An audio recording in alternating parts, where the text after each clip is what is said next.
So hello student, welcome back to my channel. So this is Jia from Jia's Study.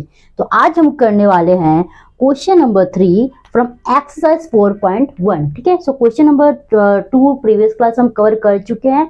सो अब करेंगे हम question number 3. तो question number 3 को read कर लेते हैं फटाफट. तो क्या बोल रहे हैं, solve the following equation by trial and error method. भाई हमें बोल रहे हैं एक इक्वेशन दे रखा है, ठीक है जी, उसे सॉल्व करने के लिए बोल रहे हैं और साथ में कौन सा मेथड यूज करने के लिए बोल रहे हैं, ट्रायल एंड एरर मेथड. अब ये एक्चुअली है क्या भाई, मुझे इसमें सॉल्व करना इक्वेशन को trial and error method use करके. ट्रायल एंड एरर मेथड को हम एक और नाम से डिनोट करते हैं, हीट एंड ट्रायल मेथड. ठीक है. तो हमें ये मेथड में, इस मेथड में क्या काम करना पड़ता है बताती हूँ मैं आपको. भाई ये हमारा लेफ्ट हैंड साइड है, ये हमारे क्या है, ये वाला पार्ट हमारा लेफ्ट हैंड साइड है एंड ये वाला पार्ट हमारा राइट हैंड साइड है.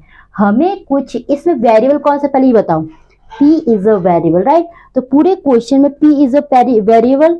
तो हमें इसमें ऐसा कोई वैल्यू पुट करना है जिससे क्या हो, जिसको अल्टीमेट सॉल्व करने के बाद ये वाला पार्ट इसके बराबर हो जाए, इक्वल हो जाए. इक्वेशन देखते समझ आएगा, इक्वल वाला साइन दिया हुआ, इक्वल दिया हुआ है ना. तो हमें कुछ ऐसा काम करना है कि left hand side right hand side के बराबर हो जाए.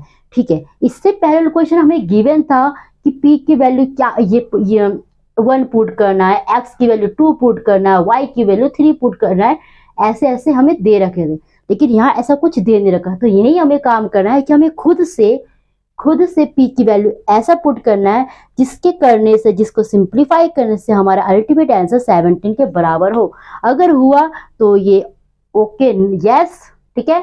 अगर नहीं हुआ तो नॉट. तो हम करते हैं, ठीक है, हमें ये सॉल्व करना है. तो भाई पहले मैं क्या करूंगी, मैं पहले p की वैल्यू पुट करके देखती हूँ 1. ठीक है. सो करते हैं. तो 5 इंटू p की वैल्यू 1 हो गया प्लस 2 इक्वल्स टू 17. तो 5 1 जा 5, ये 2 इक्वल टू 17. तो ये 7 इक्वल टू 17, ये तो इक्वल नहीं होती, यहाँ तो ये काम नहीं करा. अब p की वैल्यू हम पुट करके देखते हैं 2. ठीक है जी. तो करते हैं 5p plus 2 equals to 17.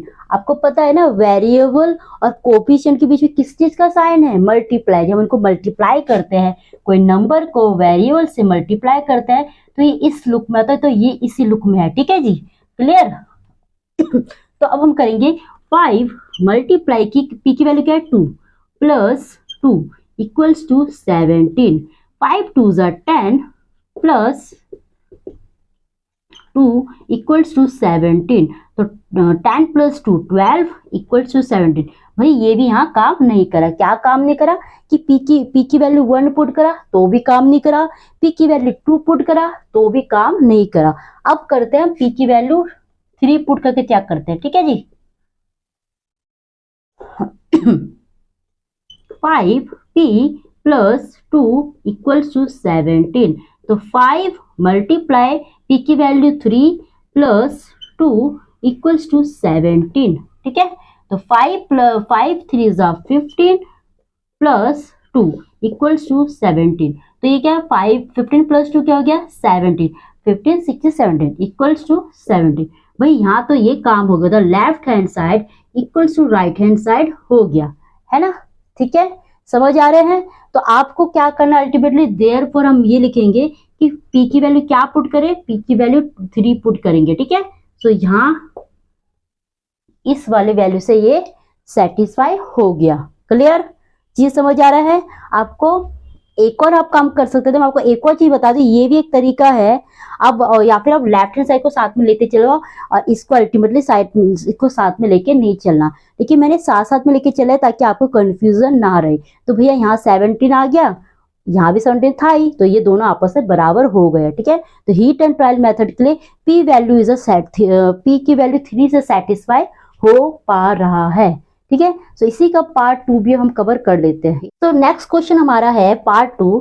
3m minus 14 equals to 4. मुझे ऐसा कुछ वैल्यू पुट करना है जिसके कारण क्या हो जाए, राइट हैंड साइड और लेफ्ट साइड दोनों में बराबर हो जाए. और वही बात है, यहाँ पे हमें वैल्यू नहीं दे रखा. पहली बात, इसमें कौन सा वेरिएबल है जी, m. तो मैं m की वैल्यू ऐसा पुट करना है जिससे सॉल्व करने से अल्टीमेट इक्वल टू 4 बन जाए, मतलब left hand side right hand side के बराबर हो जाए. तो वही हम एक एक करके ट्राई करते हैं। पहले हम पुट करेंगे m की वैल्यू 1, ढंग से देखते जाओ, ठीक है बच्चे। 3 मल्टीप्लाई 1 माइनस 14 इक्वल्स टू 4, तो 3 1 ज़ा 3, ये माइनस 14 इक्वल्स टू 4, तो 3 में से 14 में से 3 जाएगा। पहले तो हमें करना क्या है, plus into minus, plus into minus, करना क्या है माइनस। ये बात तो क्लियर हो गया। पहला हमें ये पता करना है कि हमें करना क्या है, तो माइनस करना है। चलो फिर 14 में से 3 गया 11। अब मेरे बच्चे मुझे ये भी तो बताना है कि कौन सा नंबर, कौन सा साइन आएगा, और कौन डिसाइड करता है, ग्रेटर नंबर डिसाइड करता है। तो 14 इज ग्रेटर, इसके आगे कौन साइन है, माइनस। तो भैया ये भी नॉट इक्वल हो गया, ये भी सेटिस्फाई नहीं कर पा रहे, ठीक है। तो अब हम m की वैल्यू पुट करते हैं 2। हम करते जाएंगे, टाइम लगेगा, लेकिन अभी अब स्टार्टिंग में लर्निंग स्टेज में हो तो एक एक करके वैल्यू पुट करेंगे।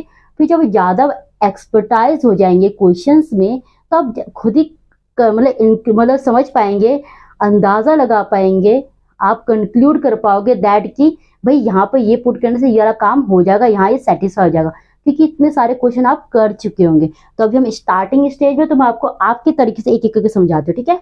सो अब हम m की वैल्यू क्या पुट करेंगे जी, m की वैल्यू यहाँ मैं लिख देती हूँ, क्वेश्चन में 12 लिखना है ताकि आप कंफ्यूजन ना रहे। मैंने यहाँ लिखा नहीं था, sorry for it. Minus 14 equals to 4, तो 3 m की वैल्यू पुट करते हैं 2 माइनस 14 इक्वल्स टू 4, ठीक है मेरे बच्चे। तो 3 2 ज़ा 6 माइनस 14 इक्वल्स टू 4। अब मुझे करना क्या है भाई, एक में प्लस है एक में माइनस है, मुझे करना क्या है पहले ये बताओ। मुझे करना है प्लस इंटू माइनस, माइनस करना है। ये रूल याद है ना आपको, प्लस इंटू माइनस करना तो माइनस है। तो 14 में से 6 गया 8। अब बच्चे साइन कौन डिसाइड करता है, ग्रेटर नंबर हमेशा डिसाइड करता है। ग्रेटर नंबर इसमें क्या है 14, तो 14 का कौन साइन है माइनस। तो भैया ये भी नॉट इक्वल हो गया, मतलब m की वैल्यू अगर 2 पुट कर रहे हैं तो भी बात नहीं बन पा रहा।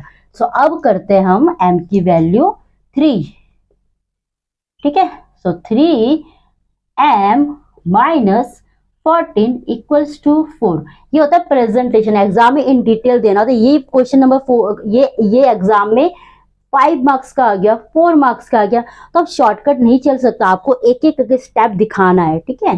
तो 3 मल्टीप्लाई m की वैल्यू 3 पुट करो माइनस 14 इक्वल्स टू 4। now 3 3 ज़ा 9 माइनस 14 इक्वल्स टू 4। तो वही प्लस इंटू माइनस करना माइनस है, तो 14 में से 9 गया 5। अब मेरे बच्चे कौन डिसाइड करेगा sign, greater number will decide. तो क्या होगा ये 1। भाई यहाँ भी ये काम नहीं बन पाया, हमने 1 पुट कर लिया, 2 पुट कर लिया, 3 पुट कर लिया, तो भी बात नहीं बन पा रहा। अब हम क्या करेंगे, इस वाले पार्ट को रेस कर दूं मैं, चलो स्पेस के चलते मुझे करना पड़ेगा, बट आप पॉज करके देखना वीडियो को, ठीक है। सो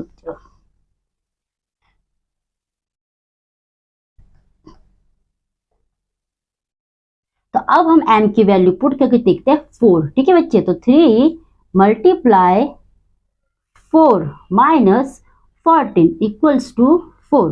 तो 3 4 ज़ा 12 माइनस 14 इक्वल्स टू 4। तो प्लस इंटू माइनस करना माइनस है, तो 14 में से 12 गया 2, and who will decide, greater number. तो ग्रेटर नंबर क्या है 14 है, तो 14 का कौन सा साइन है माइनस। तो ये भाई यहाँ भी काम नहीं बन पा रहा। अब हम चेक करते हैं m की वैल्यू 5 पुट करके, ठीक है।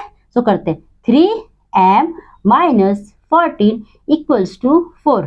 कंफ्यूज मत होना कि मैम आपने ये वाली चीज यहाँ लिखा नहीं, ये था इसलिए मैंने लिखी नहीं, बाकी आपको हर बार लिखना है। लिखने से क्या होता है, आप ही को फायदा, आप ही को समझ आता है आप लिख क्या रहे हो।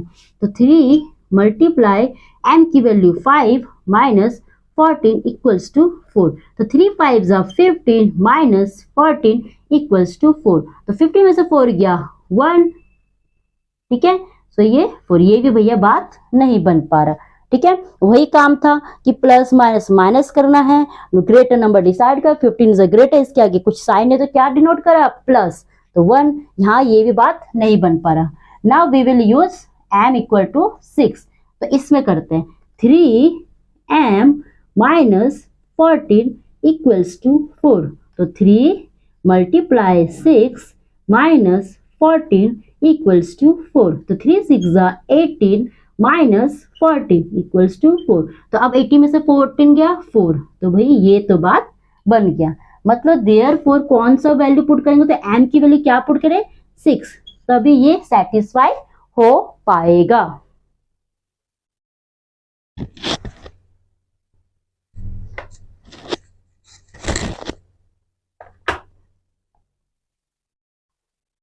सो ये था पार्ट 2 जिसमें हम m की वैल्यू 6 पुट करेंगे तो जाके ये left hand side will be equals to right hand side, इस तरह आपको दिखाना है। ठीक है मेरे बच्चे, तो this was question number 3। Question number 3 के 2 ही पार्ट थे तो हम कवर कर लिए। सो मिलते हैं नेक्स्ट क्वेश्चन, नेक्स्ट क्लास में नेक्स्ट क्वेश्चन के साथ। तब तक वीडियो लाइक शेयर